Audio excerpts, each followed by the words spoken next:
Are we filming? Dear, that was a bad take. My name's Joey. Welcome back to my tour of props and artifacts. Now, what I'm going to be looking at today is this Martini Enfeild rifle. This has been in the family for years.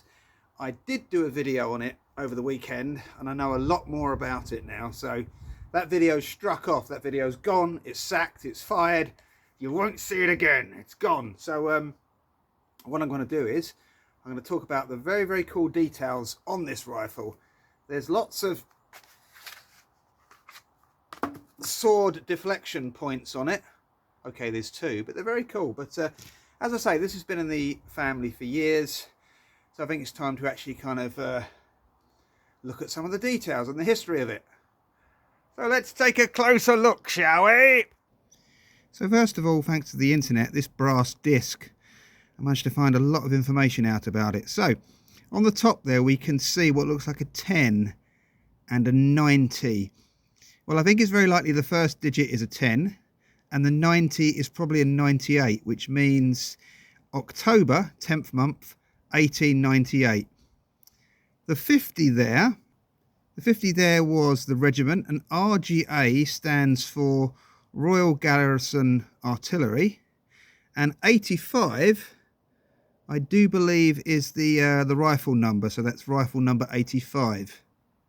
This further marking here probably said Martini Enfeild, but to be honest, it's so faded you can't read it.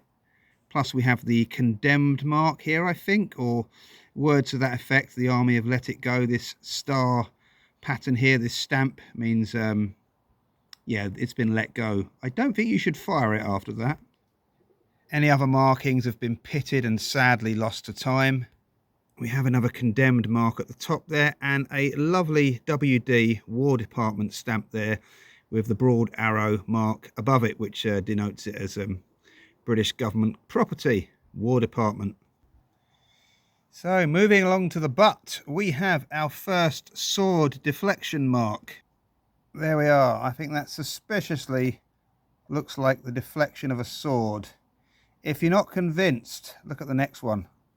So on the very end of the butt here, we have another deflection mark, but look at it. It's actually cut through the metal of the butt plate. Seen better from a different angle here, see that? Whatever's hit that, suspiciously like a sword, that looks like, well, that has gone through the butt plate as well. That's gone through the butt plate, into the metal and into the wood.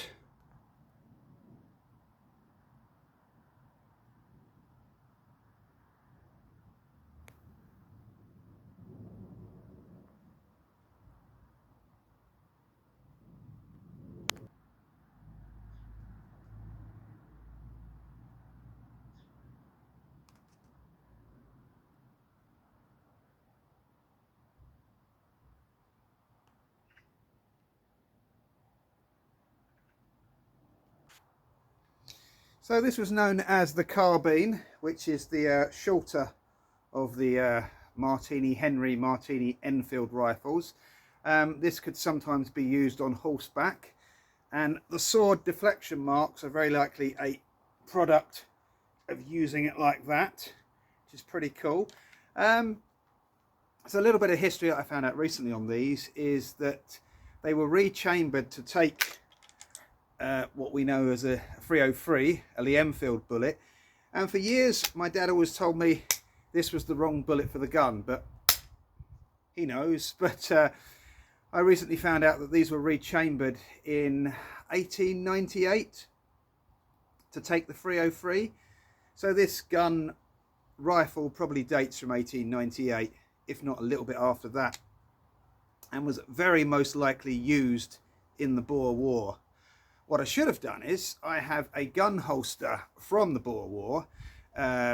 Long story short, my great grandmother was a junk dealer, and when you think about junk dealer, when you think about junk in those days, there's what you call now antiques. There was a what they called a Webley.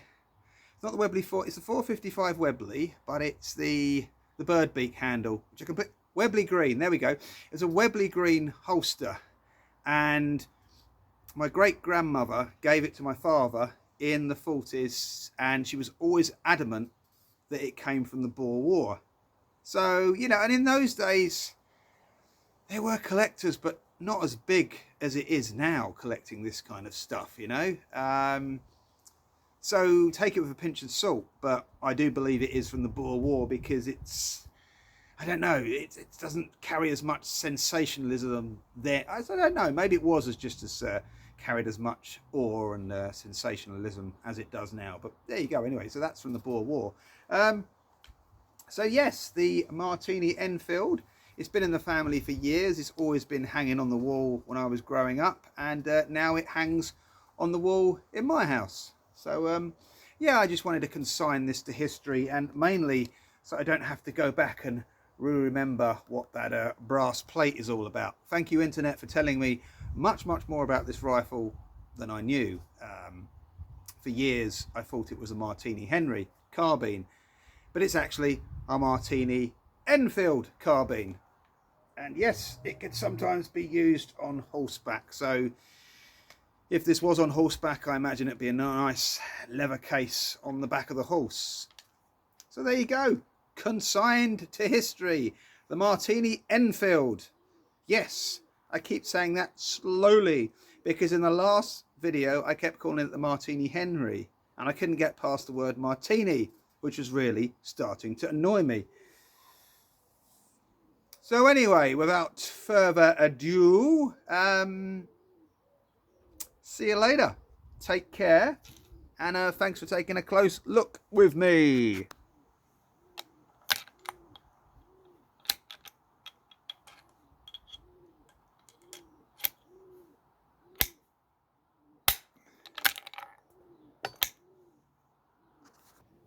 And yes, on top of the gun we do have a nice faded Victoria Rex stamp mark in the metal, which is almost lost to time. And an interesting piece of wear and tear there, where the screw is. There's a further screw hole a little bit away from it. Interesting. So yes, thank you so much for watching. Take care, see you soon.